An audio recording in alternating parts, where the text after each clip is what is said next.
We're doing episode 96 today, and I just saw that Vince Scully Avenue, they just did their 99th episode, and we started our show like a year before they did. Well, we've had some breaks. That's true. We've had some breaks. They also have no personal lives and do nothing but eat, sleep, and drink Dodgers. That's true. Yeah. How do you know that? And because that's all they tweet about. I don't ever see any other type of tweets on their timelines. That's true. Coming to you from the LA Mission College Studios in Los Angeles, California. This is the Best Coast Show. I'm your host, Albert Aguilera. That's my producer, Curtis Stage.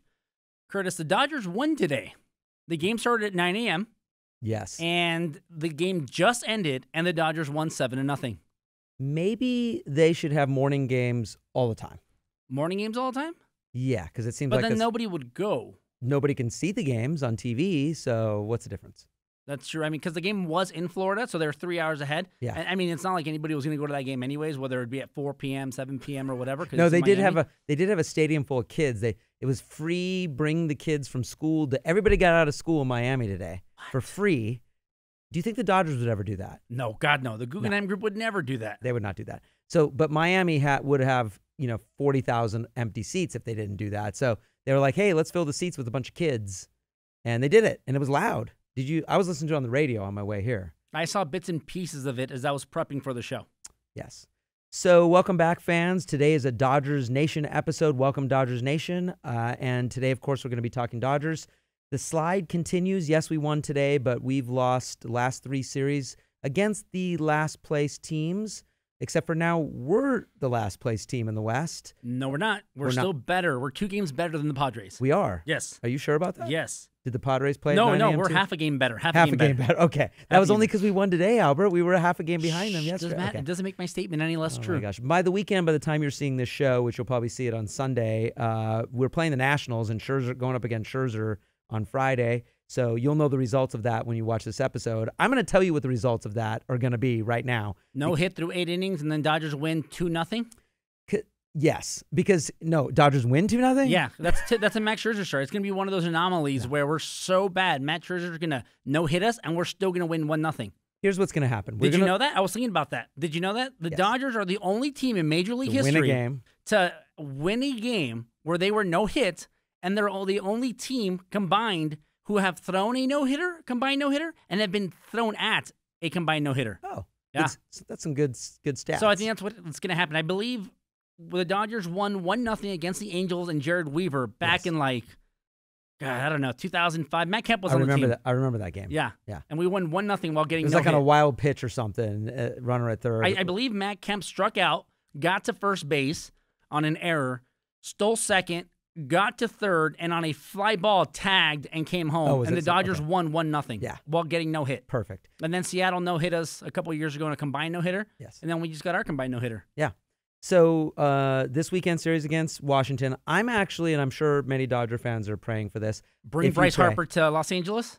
We'll get to that next. I'm sure many Dodger fans are thinking, what if we got all 3 games rained out? Because there is like 95% chance of rain all 3 days. It would be fantastic. Let's make these games up later in the season when we're better, is what I'm kind of thinking. And we've got Kershaw back. We got Kershaw back? Because we don't have him back yet. All right, Dodger Nation, I'm Albert Aguilera. That's Curtis Stage. Welcome back. The Dodgers are 17-25, including today's win. We're 8 games out of first place. Clayton Kershaw's out. Ginger Jesus is back. He had 5 RBIs today, which is awesome. Yes. And Farhan Zaidi, our general manager, just said to ESPN Los Angeles that if the Dodgers don't right this ship in the next 2 weeks, we're going to start exploring trades. So, Curtis, I ask you, in June, the next 2 weeks, that'd be the first week of June. Trade Pedro Baez? Are we going on a fire sale? Trade Pedro Baez? Who's going to pick up Pedro Baez? Nobody. Are we going to... So you're saying if we're in last place June 1st... If the ship doesn't get righted... In the next 2 weeks, do we start selling off assets? Well, he said he will start selling off assets. I'm asking you, is that what we should do? If we're 10 games out, June 1st, because today's May 20th... No, today's May 15th. So June 1st, if we're 10 games plus out, do you go on a fire sale? No. No? No. With Machado and Harper being the crown jewels this offseason, you're not going to start shedding payroll? I know that you have this kind of belief. We're getting both of them. I know that you have this belief that we're Give me a second. Dodger Nation, if we don't get rained out and you go to the game this weekend, praise Bryce Harper for anything and everything that he does. And if you want, just put Harper on the back of your jersey. Do we have fans going to Washington? We have fans going to D.C. for the rainout? I would hope so. Okay. We always do. We got Dodger fans everywhere. We do travel well. You're asking me if we start making trades to make room for Machado? Okay, here's the deal. Because that would be the Dodgers throwing in the towel for the season. Why would you come to the Dodgers if there's nobody good on the team next year? No, they would be the guys that are good on the team. Machado and Harper, and then you have a healthy Kershaw, and then you have a healthy Urias, and a healthy Hyun-Jin Ryu, and a healthy, who else got hurt? Oh, Logan Forsythe just came back as well. Yes. I mean, when the team's healthy, the team is good. But this year so far, we've not had that, like, diamond in the rough, like not Pawn Stars, Storage Wars, like, Zaidi and Friedman went to, like, a storage auction and found, like, this little box, and that box turned out to have Chris Taylor in it, and he was worth $1 million.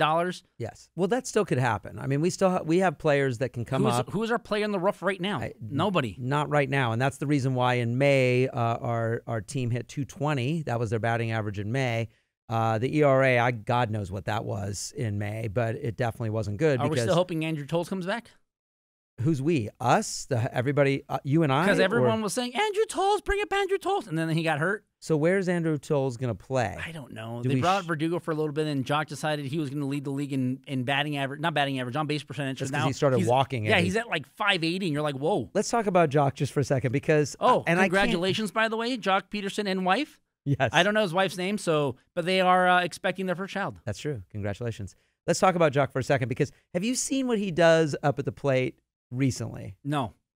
Okay, so when he's getting ready to hit, and I cannot do this, I'm not getting up and gonna mimic this, but what's the point? He basically leans back and grabs his crotch. Dodger fans, you've seen this, and leans way back and grabs his crotch hard, right in the nuts. I have no idea. It's not even. He just got his wife pregnant. That's him going like, "Yo, what's up?" It's not even cup adjustment, Albert. It is. He's fully on. If it holds works, it. He holds it. Works for him. If it works for him and he's getting on base, I don't care. Well, what I think it's doing is I think what it's doing is distracting pitchers. Is don't what care. I think it's doing. If it works, it's not stupid. Yeah, because it distracted me.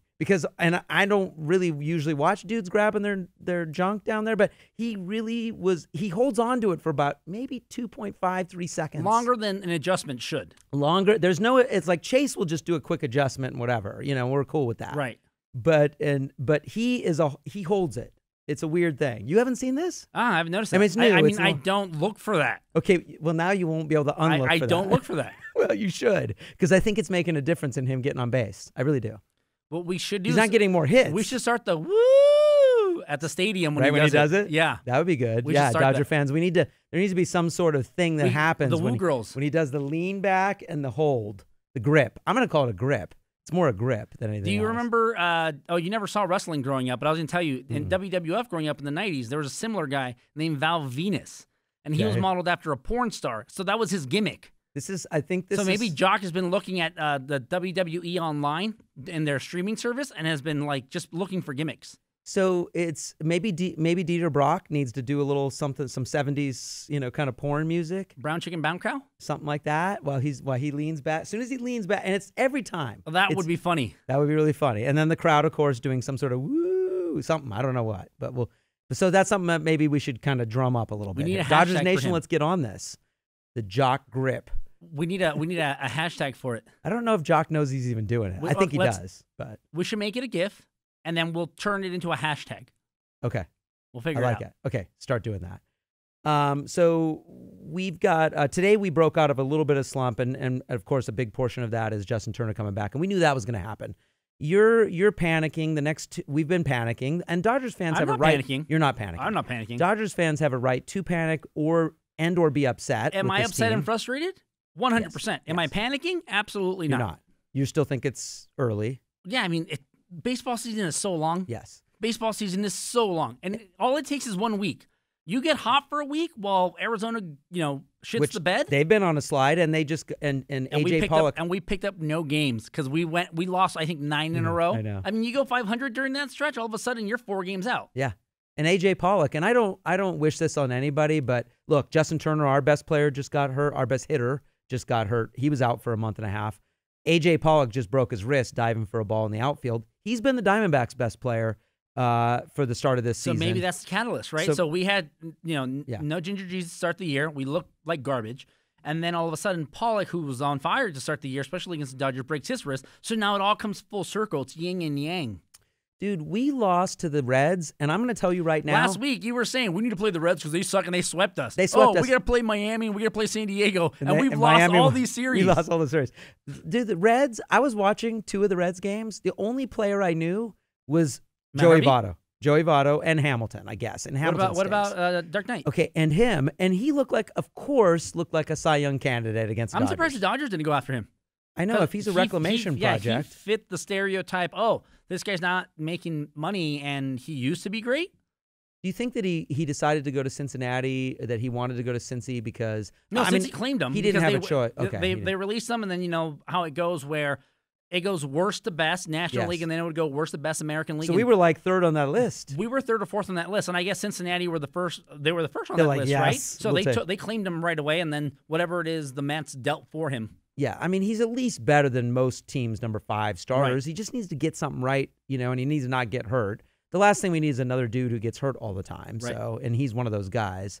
You're asking me if we start doing a fire sale. I say no. I actually think that the Dodgers are going to make a turnaround in the next 30 days. It's going to take a little longer than 2 weeks, but I think it's going to take a month. And I think by a month, we'll be about 2 or 3 games out of first place. That's just my guess. June 1st, if we are 10 games or more out, do we go on a sale? But why? What are we going to be doing? Do we go on a sale? We're making room for Machado and Harper.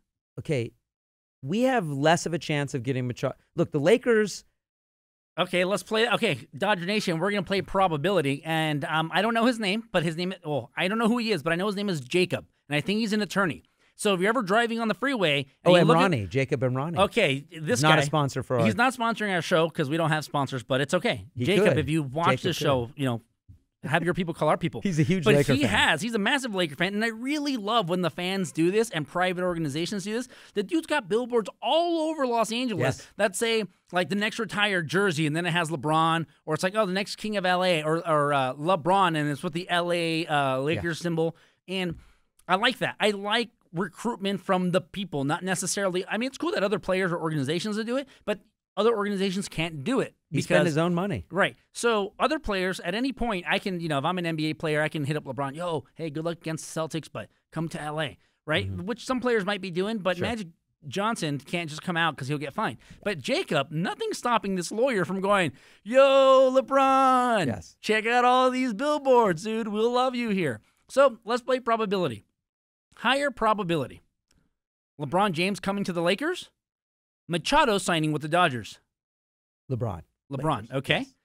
LeBron coming to the Lakers. Bryce Harper signing with the Dodgers.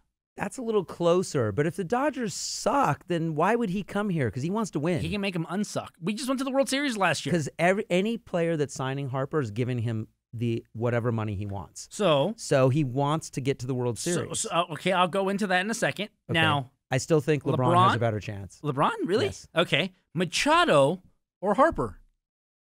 LeBron. Okay, now, neither of those guys are coming here. Now, let's say we go on this sale, right? Like we were talking about last week. Yeah. What if it's all part of the plan where they talk to Kershaw and they go, bro, if we trade you first week of June, you're giving someone basically an entire season. We'll take a king's ransom for you. And once we get that ransom, you opt out at the end of the year. We sign you to a monster contract and Bryce Harper to a monster contract. And then those assets that we grabbed, we can also flip for other star players. First of all, I don't trust that. I don't trust that scenario. Are you saying you don't trust Clayton Kershaw? No, I do trust Kershaw. It sounds like you don't trust him. Listen, you never know what's. I don't know. I don't know Clayton personally, but he seems like a very trustworthy individual. But so then, why not trust him to do this? Here's the deal. I just don't. First of all, seeing Clayton Kershaw in another uniform is not what Dodger fans ever want to see. To help the Dodgers. But you're hoping that Listen, if the season is over, and we can get a king's ransom for the guy, and we can get all these, not draft picks, but all these like AAA guys that are ready to play, or just pieces that other teams covet, we can do that, and then flip those pieces to get other pieces, and then we get Machado, Harper, and Kershaw next year. That scenario's... Could you imagine that? That scenario's not working. There's been never any indication that Machado's wanted to come to Los Angeles. Never once has he said that. Because he's keeping it on the down low. In fact, I don't think he wants to even come to the National League. I think Machado would want to stay in the American League. Now, Harper, I could see coming to the West Coast. No, he's from Las Vegas. He grew up a Dodgers fan, actually. He grew up a Dodgers fan. But I see him going, and we've talked about this before, I see Harper going to the Cubs. Just because he's friends with... he's good friends with... Doesn't matter. Sorry. All right, Curtis. Sorry. Okay, Curtis, let's be Sorry, honest here. that's just... You and I are good friends. We've known each other for like 12 years. But if all of a sudden, East Coast show is like, hey, let us give you $300 million to come produce our show for 10 years, you'll still send me text messages and hit me up on Twitter, and we'll still exchange messages and gifts on Christmas, but they're giving you $300 million to go live somewhere in an awful city in the East Coast and produce a not-so-good podcast. Okay, all right. I don't know how you're gonna have to come up with something better to make your point on these guys coming here, because the money's gonna be equal. Washington's gonna throw everything they got at Harper. He's their cornerstone, just like Kershaw's our cornerstone. I actually don't think if the Nationals are cursed. If Harper's going anywhere, it's the Cubs. That's what I think. The Nationals are cursed. He will not stay there, because as awesome as the Nationals have been with the pitching staff that they had and the hitting that they had, because they left Montreal, the people of Quebec curse them to never win anything. That's why they've never won a single playoff game. Could you say that we're cursed, though, since 1988? Because we have not won. We haven't won a World Series. Okay, well, that's a big thing. But it's not a curse. Isn't that kind of what we're playing No, it's for? not a curse. Remember, we had the you're not allowed to win in the playoffs curse until Lima time came out. Oh, yeah. And then we won that game against the Cardinals. Whatever happened to Lima? I miss him. He passed away a few years ago. Did he? Yes. God damn it. Like, you don't keep up with I don't keep up on it. When I die, people are going to just forget. Don't worry. I'll let people know. Okay. Okay. All right, so let's talk a little bit. Yasiel Puig's starting to heat up a little bit. He's got a couple home runs in the last few games, but he's batting 200 this season. Can you have a right fielder in baseball? Of course, we're going to have Harper next year, according to you. Right. Can we have a right fielder batting 200? Yes, and here's why. Because the catcher, the second baseman, and the right fielder traditionally... Okay, let me rephrase that. Because corner outfielders, but then corner infielders, traditionally are not the, let me hit for 350. I mean, you had those exceptions in Pudge and Piazza. You had that exception in Chase Utley and Cano at second base. Yes. And with the corner outfielder, being Bryce Harper, I think that you need someone who's got the speed and the cannon that Yasiel Puig has. So defensively, I think he makes up for it. He's got the raw power, still give you 15 to 20 home runs a year. It's just like, okay, he's like Pedro Serrano. He's not going to hit the curveball. But what makes me want to put up with it is the fact that his antics have stopped, and not the antics on the field, but the antics off the field where he's causing trouble, and Zach Greinke isn't having to throw his shit onto the sidewalk. But I don't mind it because it's not terrible. 200 is terrible. It is bad, but it's that's why you bat him 7th or 8th. Do you know, before today, Logan Forsythe in 15 at-bats against lefties. Now, let's remember, Logan Forsythe just came back. He's a righty. He was 0 for 15 against lefties. I mean, you're a right-handed hitter. You're supposed to be hitting lefties. I don't believe in that. That's why he's in the lineup, is to hit the lefties. I don't believe in that. Do we still is Logan Forsythe your starting second baseman the rest of the season, or are we on platoon with 3 people? I think they're going to platoon it because of the stat nerds. And you got Kike, you got Chase, you got Chris Taylor, you got Logan Forsythe, and you got Barnes. Yes. So the catcher, the second base, and the center field position are going to be doing this all year. Do players like doing this? No, they hate it all year. They absolutely hate it. Talk to Kike. Kike hates it. Talk to Barnes. Barnes hates it. Yeah. How much longer? Well, they're getting paid. How much longer do we put up with stat nerds? I don't know. That's the way the front office decided to go. That's the way the ownership team has decided to go. I mean, it did get us 5 straight, playoff appearances. Let's talk about stat nerds winning World Series. Who's done it? Houston did it last year. Yeah, well, that was big. it. That was big. Oakland's never done it. Well, Theo Epstein's kind of a stat nerd a little bit. Chicago. Is he a stat nerd? Yeah, I think so. I just think he's really, really, really good at finding talent that he can go, oh, you're an entry-level contract. I can keep you for 5 years and pay you absolutely nothing? Absolutely. Yeah, we're pretty good at that too, actually, but it's... Are we? Well, I think so. Who in our Well, we brought in Justin Turner, dude. But Justin Turner wasn't you're on an entry-level contract. Justin Turner was already like 28, 29 and a journeyman, and then he came to Los Angeles where they let him start every day, and he's like, oh my God, I'm receiving vitamin C from the sun. I'm no longer in New York. Did his hair get oranger? He got more gingier. He got gingier? He got gingerier. I don't even know what that would be. And he's local, right? He went to Fullerton. Yes. Yeah, he grew so up right by me. He was all depressed. He's a Long Beach guy. He was depressed and playing in awful cities, and then he came to LA and he was resurrected. Awful cities, New York. Awful city. Awful city. Awful city. I mean, Queens isn't so great, but New York City's pretty awesome. Awful city. Okay. Have you been to New York? Don't care to go. How can you say New York's awful if you haven't even It's been the there? opposite of Los Angeles. It's okay. It is. Okay. We don't need to get in a debate on New York and LA. Because we're better. Okay. Hey, go ahead and go produce the East No, Coast that's show. true. I mean, trust me. I just hired Megan, so you can go work at the East Coast show. Tell me about what Megan's going to do for us again. Megan's going to be the executive director of sports media.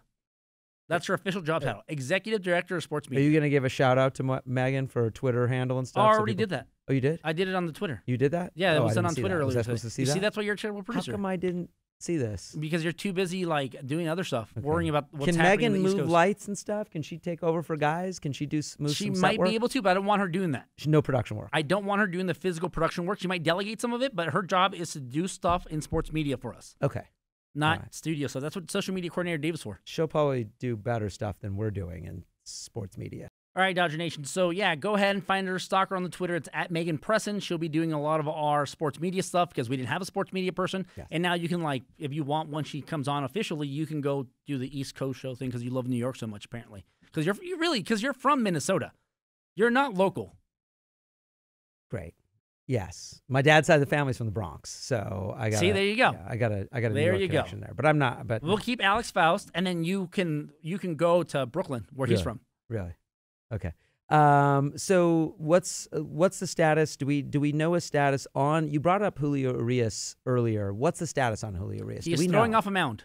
He's throwing off the mound. Off the mound. So he went from, I got Tommy John surgery, to I'm throwing soft toss inside the batting cage at Dodger Stadium, to, I'm throwing from the floor, to I'm throwing off the rubber on the floor, to finally throwing off a mound, but he's not pitching. He's not pitching. Dodgers Nation, He's that's a just completely throwing different the- thing. he's Throwing throwing and the pitching ball. are two completely different things. Pedro Yeah. Baez throws, he doesn't pitch. Yes. Right now, Julio is just throwing so he can get used to the distance. He's strengthening his arm. He's getting conditioning. Yes. So he'll, from what I understand, based on the timetable, he'll be cleared to participate in baseball activities, which means pitching, in July. Oh. So if the Dodgers turn it around and we get into the playoffs, there's a possibility he can join us in September. That would be good. Yes. Though I do Possible. not want to rush him. Him and Walker Buehler must be like babied. Has the babying gone on long enough for these guys? Obviously, it hasn't. I mean, Walker Buehler is coming off of Tommy John surgery 2 years ago. Julio just had it. Yeah. Yeah. That's just I think that's also one of those cases where when kids, they're 8 and 9 years old, they're throwing curveballs and stuff. Growing up in my league, we had a pitching count, right? Yeah. So if you threw like 60 pitches, you weren't allowed to pitch for a few days. If you threw like more than 75 in a game or 80 in a game, they would automatically take you out. Or if you threw, what I didn't like though is if you also threw X amount of innings. And it's kind of like, okay, I threw 5 pitches in that inning because I'm so awesome. You're going to count that against me? But here's one of the things that happens, which people don't think about it. So you got your starting little league pitcher. He's 12. He's throwing curveballs. He throws 60 pitches. And then he's usually the coach's son or something. And they move him to shortstop. And guess what he's doing? Throwing. He's throwing balls from shortstop to first base, which is even further. And so right after he just got done pitching 60 pitches, he didn't go to the bench. Well, and this happened all the time. I don't think the in Little League. throwing is what hurts kids growing up, going into high school, college, and then Tommy John. I think, Greg Maddux was right when he was saying how Little League is ruining people's arms because the parents are having the kids throw junk. And Yes. if So- the kid's going out there throwing the ball 50, 60 times, I think he's going to get a sore arm. But when the kid's going out there and just snapping his wrist and snapping his wrist and Sure. snapping his wrist, that's what's going to give him the elbow issues. Yeah. That's what's going to give him the shoulder issues. And it's like, you really shouldn't be doing that. Going for the glory when you're 12. Yeah. I saw it a lot. Little League World Series gets intense. I saw it a lot with my son. No, but I think that, yeah, with guys that you bring in from overseas, specifically Asia, because they don't play a season as long as Major League Baseball, their rotations are not the way our rotations are set up. You got minor league players who play like 35. I believe they play 130 games a year. So they don't play a full Major League season. College obviously doesn't play a full Major League season. When you have these players at that age, you have to develop their endurance. You can't just, Bryce Harper came in at the age of 18 and started throwing and playing, but he's a right fielder. Yeah. Strasburg, he came in to the majors straight out of college. I believe he was 21 when he got drafted out of San Diego State, where Tony Gwynn was the hitting instructor. Yeah. And, I mean, 1 year in, they're kind of like, oh, shit, we really need to limit him because, oh, wait, Tommy John. Yeah. And he got Tommy John, I believe it was his second year. Yeah. And it's like, it sidetracked him. You have to allow players that have never gone 162 games to develop themselves into it, because it's not just throwing. You got to think about, like, okay, I threw 100 pitches yesterday, right? But how many did I throw warming up? How many did I throw in between innings? Sure. How many am I going to throw today, tomorrow for my bullpen session? And then on top of that is, the game ended at 10:30, getting back to the hotel at midnight. Yep. Now we got to go to the airport at 1. Now we're traveling, and you're doing this every 3 days across 3 time zones. Carrying your suitcases. Yeah, and you're doing it April through hopefully October. And it's not just, your arm is fatigued, but your whole body and your mental state, you're just like, oh, dear God. Yeah, that's true. So you have to be able to not baby, but just kind of like protect people like Buehler and Urias and, your younger stars that do one specific thing, because you don't want them, being out for 18 months. Here's the other interesting thing, though. When I was a kid, and I don't know, some of you older Dodger fans may remember, I don't remember pitchers getting hurt as much as they do now. I really don't. Because you weren't aware of it. No, I think I was. And pitchers would pitch 200 innings. They'd pitch just endlessly. When men were men? And there were no bullpen. And they weren't just sucking it up. They actually, starters would go 8 innings. There was none of this like go 5 innings, okay, hand it to the bullpen, which drives me crazy. When did the bullpen really become a solid thing? I think because my entire life, I've always known that the bullpen is 7-8-9, 7-8-9, 7-8-9. Like growing up with the Dodgers, like, oh, Jesse Orosco is going to come in soon. Freaking what's his face? Andy Ashby. I knew that inning 7, 8, and 9 were for the bullpen. I think in the late 70s is when they started talking about saves. That wasn't. I don't remember saves being a big thing. Well, no, they just weren't a big thing. Even when I was a kid, no one talked about, how many saves did that guy have? There were saves when I grew up as a kid, but there were no holds. Holds is something in the last 5 to 10 years. So we're giving more people jobs, which is good. That's keep nice. American jobs in America. Keep these even though they're coming from other countries to do Pedro Baez is not. So let's talk a little bit about Pedro Baez. By my count so far this year, he's blown 3 games where we either tied or had the lead in the 8th inning. So we come back. We could be 5 games out. We come back twice in the last week and a half. Kike Hernandez hits a home run and ties the game, and our bullpen blows that. But we've had games where, when is the front office gonna get the clue that we've known for 3 years now that you do not put Pedro Baez in unless it's 6-2? When are they gonna find this out? I don't know. Why are their stats not telling them this? I'm actually looking up the stats now because I don't care about his stats. I want to know his contract situation. There's got to be a reason why he's still on the roster. Like last year, going into the World Series, or was it the NLCS? He was taken off the roster, and his agent got really pissed off because I know he has incentives in it. But it's like, okay, I understand when you have like a $20 million a year guy, like when we had Carl Crawford on the team and they were playing him anyways. Yeah. I kind of get that, even though I don't agree with it. But I'm trying to figure out why Pedro Baez. Pedro Baez is, Jesus. Okay. He's 30 years old. Okay. He's making $1.5 million. That's not much. Which is not much to I'm not complaining about the money. Dodgers, I don't care how much money. But I'm trying to figure out what his contract situation is. Okay. He's under team control till 2021. Oh, my God, dude. That's why. I can't. That's why he's still on the team. Dude, because he's a relief pitcher that's under team control for the next 1, 2, 3.5 seasons, and he's not getting paid anything. There's your answer, Dodger Nation. I hope this is coming. Stop. You're going to make it terrible. Okay, Dodger Nation, I have an idea. We're going to start a GoFundMe to buy out his contract and then send him somewhere else. What do you think about that? But it would be over for the next. Okay, listen. I don't even care about the contract. I can't watch him for another 4 years. Well, here's the thing, Dodger Nation. From I've gathered based on the stats of the show and our reach and stuff, we reach approximately 700,000 of you guys every week. So now, if everybody gave $2. Everybody gave $2. I'll give $4. We can buy out his contract for the following year. And listen, this has nothing to do with If everybody gave $8, which is the price of a cup of coffee, you can just de-stress yourself for the next 4. Or the price of a Dodger dog at the stadium. Or the price of a Dodger dog. Listen, it's not anything even personal against Pedro Baez. I have no problem with any player. No, there's nothing personal. The only thing I have personal against anybody in the Dodgers organization is Matt Kemp. Okay, I don't That's either. it. I like Matt Kemp. And we all know why. But it's like I said, it's not anything personal. It's professional. It's are you doing your job or not? You are not. You're not performing. Goodbye. Yes. And I'm not going to feel bad for you because you're making $1.5 million a year. Yeah, which is low, but by baseball standards. By baseball standards, anyway. I mean, he obviously cannot afford a house in Brentwood, but still, he can buy a really nice house somewhere else. Yes, for sure in Silmar. Yeah, slide down. He could buy this studio. Maybe then we become more friends with him if he did that. It's not that we're not friends with him. If I saw him on the street, I'd say hello. I know. But it's like, I'm sure everyone that's watching this right now has a coworker that you're like, hey, that's a nice guy. Or, that girl is pretty cool. But they're just terrible at their job. And you're just like, how are you still employed here? Oh, my God. But as humans, they're nice humans, right? Like, you'll take them to a bar, have a drink with them, whatever. But just as coworkers, they're just, ugh. That's Pedro Baez. And we've given him a lot of chances. A lot of chances. And I've actively defended Pedro Baez for years as a regular season pitcher. And listen, there's a couple players that are hot on his heels. See Jock Peterson for me.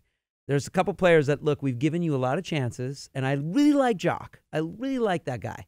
I want him to be on the team. I want him to do well. I want all these players to do well. It's never about we don't want the players to do well. No, you want them to do well because they're on your team. And it's never about that we're going to stop supporting a team. We're frustrated fans, and fans are frustrated. It's not like we're going to stop supporting. We're not going to stop going to games. Dodger fans will still always go to. I will boo. We can boo. And listen, Dodger Stadium will be full no matter what. We could be in last place, 20 games out. We will be full. We've led the league in attendance every year since the year 2000, except for 2001. It doesn't matter. And we came in second place to the Yankees that year. And we're going to be full all the time. So and we also have this tells you how many people show up to games. Dodger Nation, the Dodger Stadium is the largest baseball-only stadium in North America, seating over 56,000 people. Yes. And we sell it out almost every night, and we have the highest attendance of any other team. Yeah. People are going to go. The last 18 years. We support the team. Through thick and thin, I don't care and especially with these stupid prices. Yeah, the prices are bad. Anyway. All right, so. It's so expensive. It's very expensive. Now I'm frustrated. Do we have anything to get sidetracked on today? Because we do have to wrap up the show here pretty soon. I'm still watching The Office. You are? I'm on season 8 now. Do we have like a graphic for Curtis and Albert get sidetracked? Because I think many fans... That should be a new segment on the show. Right now, the Dodgers are playing so poorly, we need to have a sidetrack segment. Okay, so this is it. You've been watching The Office. Last week it was Cobra Kai. This week is Dodger Nation. I had heard of the show The Office, and I'd seen it in passing, channel surfing, but I've never actually sat down to watch it. So then I decided, you know what? I'll sit down and I'll watch it. It's on Netflix, blah, blah, blah. I came up with my recommendation. So I started with episode 1, season 1. I'm up to season 8 right now. Oh, you are? Yeah, Michael Scott is no longer on the show. That's terrible. Spoiler alert. And the show goes downhill really fast. It does. I was just eating episodes, seasons 1 through 7. I could sit there and binge watch them. Now I'm having trouble getting through individual episodes in season 8 with Robert California. You weren't the only one. That's what happened. That's what happened to everybody. And it just because it's tough. It's tough. There's still some good people on there. It was still good, but when you lose key people, it's tough. And as much as he's totally cringeworthy, Michael is like this character that you're just like. Well, he was the best character because he was the only person there that was like a legit human. Like he legitimately cared about his job, cared about the coworkers, cared about paper. Yeah, he did care about everybody paper. there was Did he care about paper? Everybody there was just there for the money. Michael did care about Michael too a little bit. There's a little bit of Michael caring about Michael. You don't think Jim and Pam cared about paper? No, they don't. They don't? No. Jim and I know Jim doesn't because Jim turned down the regional manager position That's right. to stay in sales because he would make more money. Office. We could have a whole podcast on sitcoms. It would be fun. That would be. You think so? I think so. We might be able to do that. We might. But I don't watch enough television. That's why I've never seen that show. People are like, oh, you watch this, you watch that. You're probably one of the only people I know that has not. I don't know. Dodger Nation. Seen The Office? Dodger Nation. Okay, everyone. All these dudes. These guys. What the hell? I know. I can see them. They're nodding their heads. Dodger Nation. Listen, I don't know how we're living in the golden age of television. I don't know how you find time to pencil in weekly appointments with The Walking Dead and Game of Thrones and The Office and Breaking Bad and da-da-da. And I'm just like, who has all this time? Yes, it's very difficult. Like, and because these shows that I just mentioned, I mean, Breaking Bad, The Office are done. I'm sure you could stream them somewhere. You've watched Breaking Bad, correct? No, I've not seen Breaking Bad. Oh my God, dude. Okay. But the other shows like Westworld is on right now, and Game of Thrones, those are not like, hey, let me binge watch seasons of them because they're on HBO and somewhere else, but they're still running once a week. So you have to make this weekly appointment, and it's like I don't have time to do that. Well, Like, the other thing too is it's not a lot. There's not a lot of brain power that goes into watching The Office. That's probably why you like it. It's not a lot of brain. listen, It's not a lot of brain power. With Westworld, you have to pay attention to what's going on. Like there's like what the hell? Wait, there's like some sort of. I like shows like that. I've heard Okay, of it. And then same thing with Black Mirror. I think I might Black do Mirror, Black Mirror yeah. next. You have to pay attention. But I want to do a show. The next show, maybe Dodger Nation could help me with the poll here. The next show I want to watch, it has to be completely done. I don't want to get 6 seasons in and then stop. And, when's the next season coming out? Did you ever see The Wire?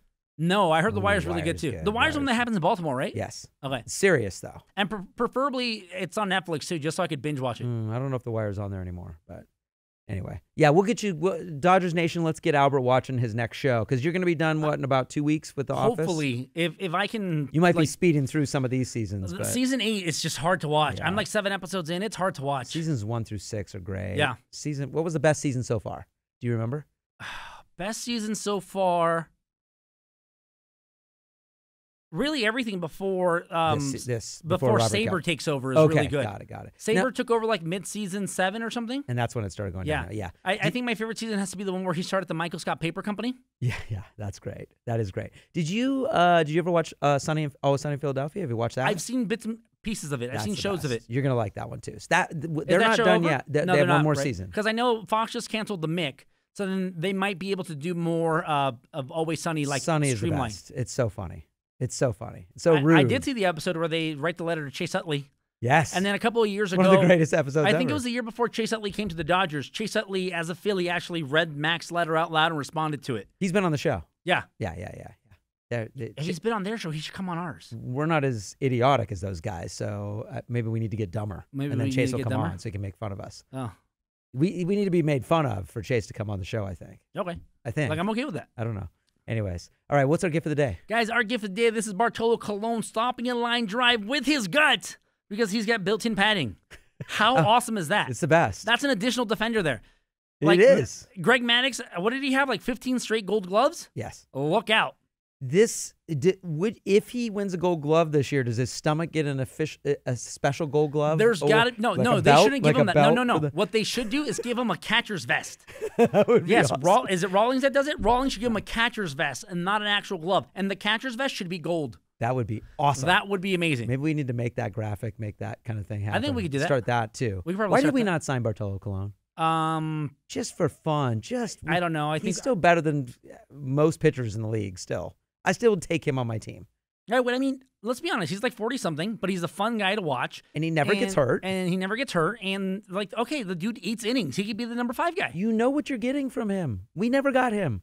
Not to, I mean, of course, we didn't get Justin Verlander, which we wanted. Mm-hmm. Didn't get him and his hot girlfriend, wife. Are they married? I believe they're engaged. I don't know if they're married. Okay. So we didn't get Upton and Verlander. Or the other Upton. And we got Darvish, who now we don't have.